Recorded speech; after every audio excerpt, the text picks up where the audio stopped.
नमस्कार, मैं हूं पूजा सिंह और आप देख रहे हैं राजपथ भारत। हाजिर हूं एक नए वीडियो के साथ। आज बात करेंगे उत्तर प्रदेश में चुनावी हलचल के बारे में। उत्तर प्रदेश विधानसभा चुनाव 2027 बिल्कुल सर पर आ चुका है। सभी पार्टियां अपनी अपनी कमर कस के चुनावी मैदान में उतर चुकी हैं। Bahujan Samaj party, Samajwadi party plus Congress उसके साथ गठबंधन में है, और भारतीय जनता पार्टी, ये सभी पूरी मजबूत दावेदारी के साथ चुनाव लड़ने का मन बना चुकी हैं। भारतीय जनता पार्टी तीसरी बार पूर्ण बहुमत बनाने की सरकार चाहती है, वहीं बहुजन समाज पार्टी अपनी दमदार वापसी चाहती है। उधर समाजवादी पार्टी के मंसूबे हैं कि वो एक बार फिर से सत्ता में वापसी कर सकें। उधर एक और धमाकेदार एंट्री हुई है असदुद्दीन ओवैसी की।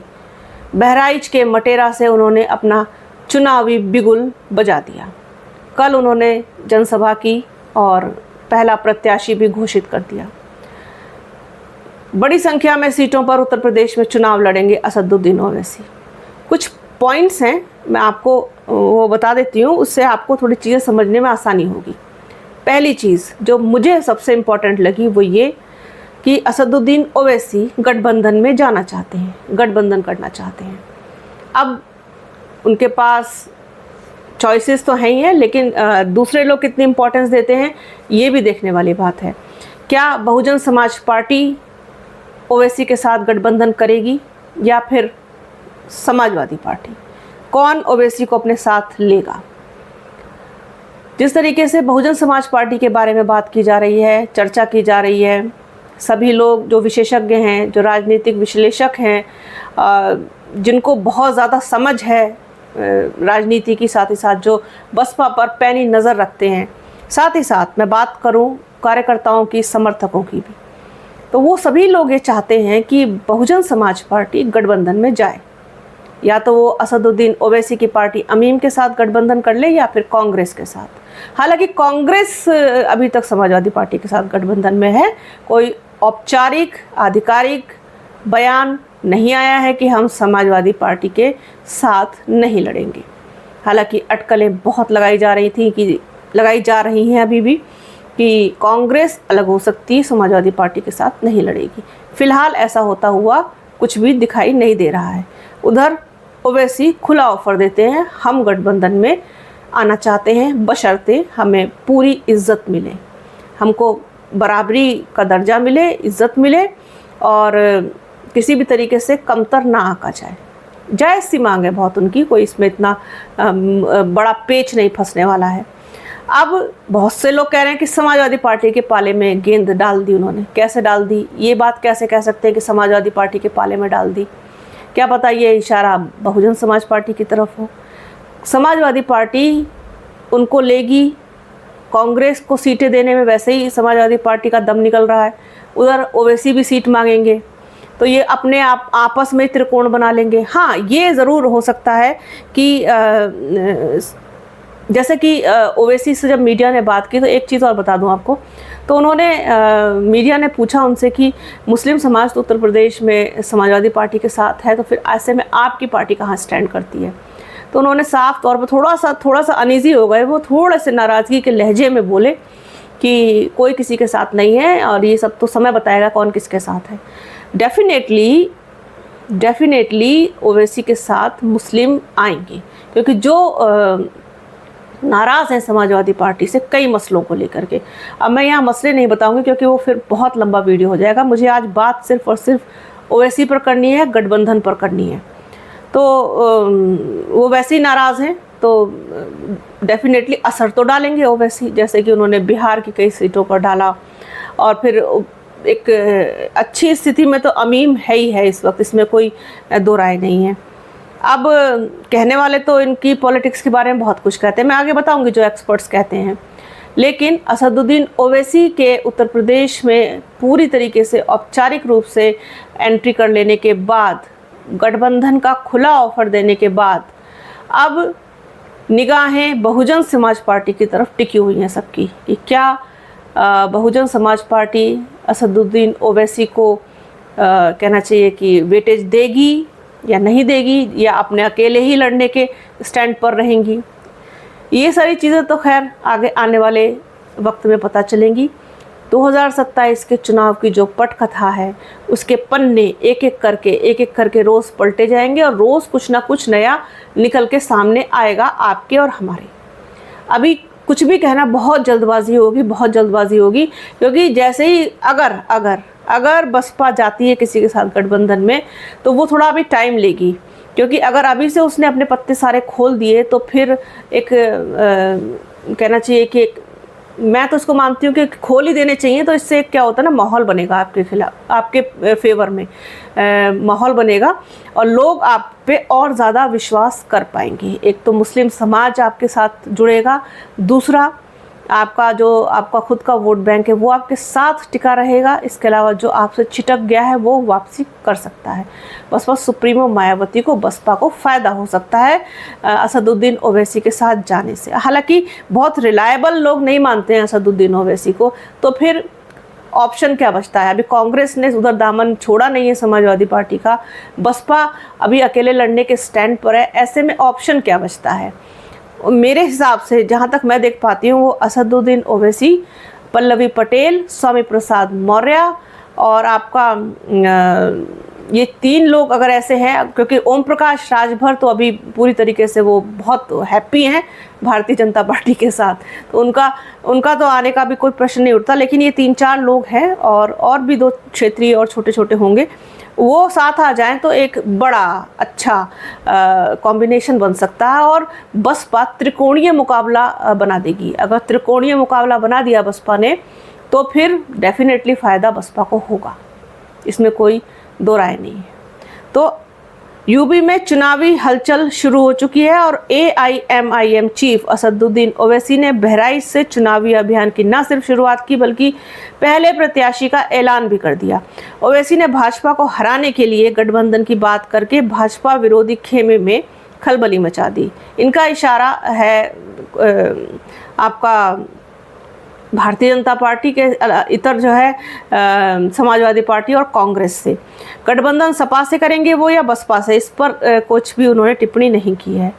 सोमवार को लखनऊ में ओवैसी ने कहा, हमारी पार्टी यूपी में भाजपा को रोकने के लिए गठबंधन को तैयार है, बशर्ते गठबंधन में हमें इज्जत की निगाह से देखा जाए, बराबरी का रुतबा दिया जाए। हम पूरी ताकत के साथ विधानसभा चुनाव लड़ रहे हैं। हमारे प्रदेश अध्यक्ष शौकत अली और पार्टी कार्यकर्ता बड़ी मेहनत कर रहे हैं। मुस्लिम वोटों के सपा के साथ होने के सवाल पर ओवैसी नाराज हो गए। वो कहते हैं कि AIMIM पार्टी मजबूती के साथ उभरी है। जो लोग इस तरीके की बकवास कर रहे हैं उन्हें अंदाज़ा हो जाएगा। ये कहना है असदुद्दीन ओवैसी का। इसके बाद उन्होंने जनसभा को संबोधित करने के साथ साथ मटेरा विधानसभा से पार्टी के यूपी अध्यक्ष शौकत अली को प्रत्याशी बनाया। साथ ही साथ एक और बहुत दिलचस्प बात उन्होंने कही है कि अब दरी नहीं बिछाई जाएगी। ये उन्होंने मुस्लिम समाज को संबोधित करते हुए कहा है कि अब दरी नहीं बिछाई जाएगी बल्कि हिस्सेदारी और बराबरी की बात होगी। एक ज़बरदस्त कटाक्ष आप इसको कह सकते हैं समाजवादी पार्टी के ऊपर जो उन्होंने किया है कि अब दरी नहीं बिछाई जाएगी, अब हिस्सेदारी की और बराबरी की बात होगी। जिस तरीके से लगातार ये कहा जाता है कि मुस्लिम समाज समाजवादी पार्टी में दरी बिछाने का काम करता है, हालांकि बहुत सारे लोग चिढ़ जाते हैं इस बात को सुनकर, लेकिन सच्चाई तो फिलहाल यही है। सभी जानते हैं कि बीजेपी की सरकार चाहे यूपी में हो या देश के किसी अन्य राज्य में, वहाँ बुलडोज़र किसके घरों पर चलता है, ये कहना है असदुद्दीन ओवैसी का। और साथ ही उन्होंने एनकाउंटर को लेकर के कई चीज़ें बोली हैं कि किस समुदाय के नौजवानों की ज़िंदगी जेलों में डालकर बर्बाद की जा रही है और किस पर अत्याचार हो रहा है, किस पर, इसमें तमाम चीज़ें उन्होंने इसमें कही हैं। जो लोग कल तक ये दिखाते थे कि वो मुस्लिम समाज के साथ हैं, आज वो कहाँ हैं, ये सारी चीज़ें उन्होंने कही हैं। इसके अलावा उन्होंने संविधान पर भी उन्होंने बात की, मान्यवर कांशीराम साहब पर भी बात की। संविधान इसकी इजाज़त देता है, वही संविधान जिसे बाबा साहेब डॉक्टर भीमराव अम्बेडकर ने बनाया, मजलिस इंसाफियों के खिलाफ लड़ती है, इसी वजह से उन पर तरह तरह के आरोप लगाए जाते हैं। बिहार और पश्चिम बंगाल का भी उन्होंने जिक्र किया कि हम पर अक्सर आरोप लगता है कि हम किसकी बी टीम है, लेकिन पश्चिम बंगाल में क्या हुआ सबने देखा। जो लोग बीजेपी को रोकने की बात करते थे उनमें से कई बाद में बीजेपी में शामिल हो गए। एक हवा के झोंके में तमाम लोगों ने सिर झुका दिया और बीजेपी में चले गए।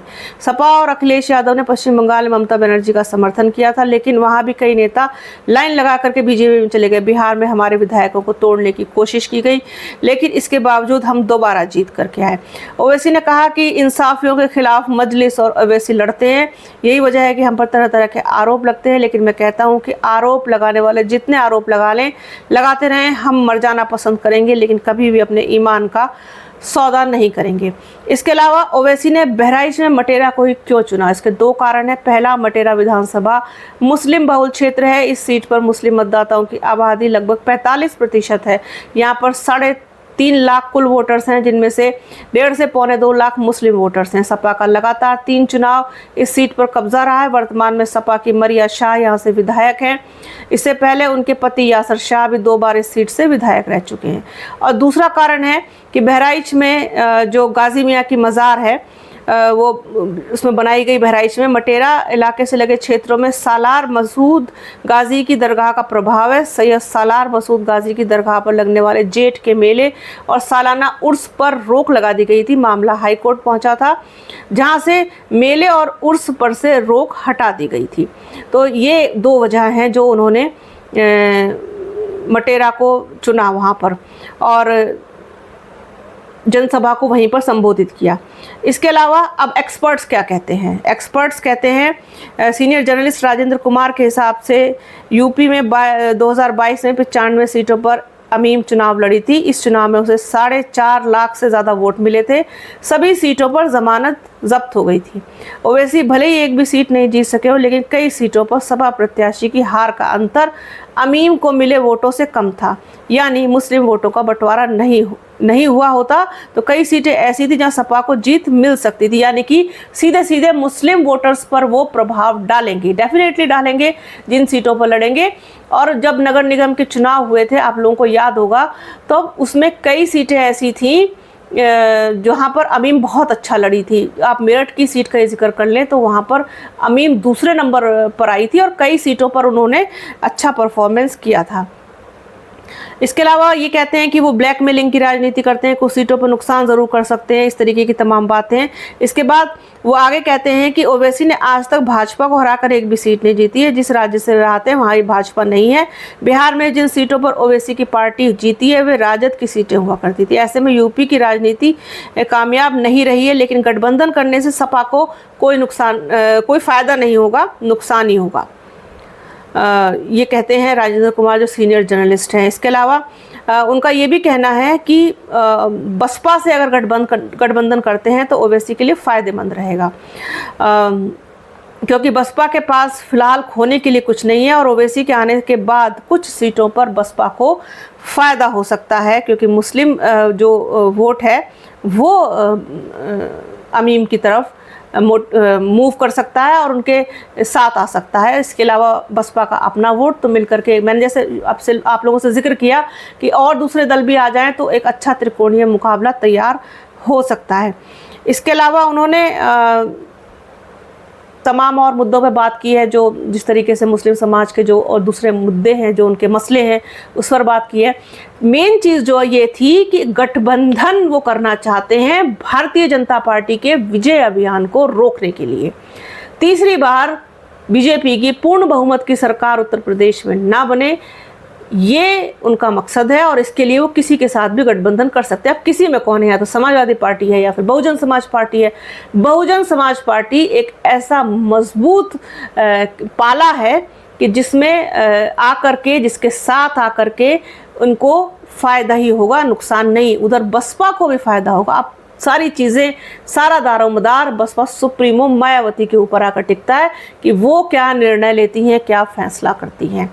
देखिए, कुछ ना कुछ तो करना पड़ेगा और जिस तरीके से गठबंधन की राजनीति फ़िलहाल चल रही है तो इसमें करने में कोई बुराई भी नहीं है और गठबंधन से कभी भी बसपा को नुकसान नहीं हुआ है, फ़ायदा ही हुआ है। जिस तरीके की स्थिति में इस वक्त बसपा है, जो 2022 में उनके लिए पैदा हुई, उससे उभरने के लिए, निकलने के लिए, एक मजबूत स्थिति में आने के लिए, किंग मेकर में आने के लिए, त्रिकोणीय मुकाबला बनाने के लिए और अपने वोटर्स, सपोर्टर्स, अपने कार्यकर्ताओं में जोश और उनका सपोर्ट पाने के लिए गठबंधन फिलहाल बसपा के लिए ज़रूरी है। तो ये पूरा एनालिसिस, एक चर्चा जो मैं अपनी तरफ से कर पाई।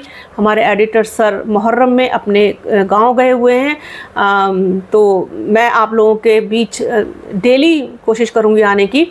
मैं और पवन कुमार सारा दारोमदार हमारे ऊपर ही है। तो आप लोगों से भी गुजारिश है, प्लीज़ कमेंट बॉक्स में ये मत पूछिएगा कि सैयद कासिम सर कहाँ हैं। वो पहले ही बता चुके हैं अपने तमाम वीडियोज़ में, आज मैं भी बता रही हूँ। अब हम लोगों को ही सारा अपनी जिम्मेदारी निभानी है। तो उम्मीद करती हूँ कि आप लोग भी साथ देंगे, अपना समय देंगे, प्यार देंगे, विश्वास देंगे, स्नेह देंगे। तो आज के इस वीडियो में फ़िलहाल इतना ही। वीडियो कैसा लगा कमेंट बॉक्स में ज़रूर बताइएगा। पूरा देखिएगा, ज़्यादा से ज़्यादा शेयर कीजिएगा। बने रहिए हमारे चैनल के साथ। चैनल को लाइक, शेयर, सब्सक्राइब कीजिए। बेल आइकन घंटी जैसी आकृति ज़रूर दबाइएगा, जिससे कि आने वाले वीडियो का नोटिफिकेशन आपको मिल सके। बने रहिए हमारे चैनल के साथ और अपना और अपनों का बहुत ख्याल रखिए। जल्द मिलूंगी आपसे एक नई वीडियो में, एक नए मुद्दे के साथ, नई चर्चा में। तब तक के लिए जय हिंद।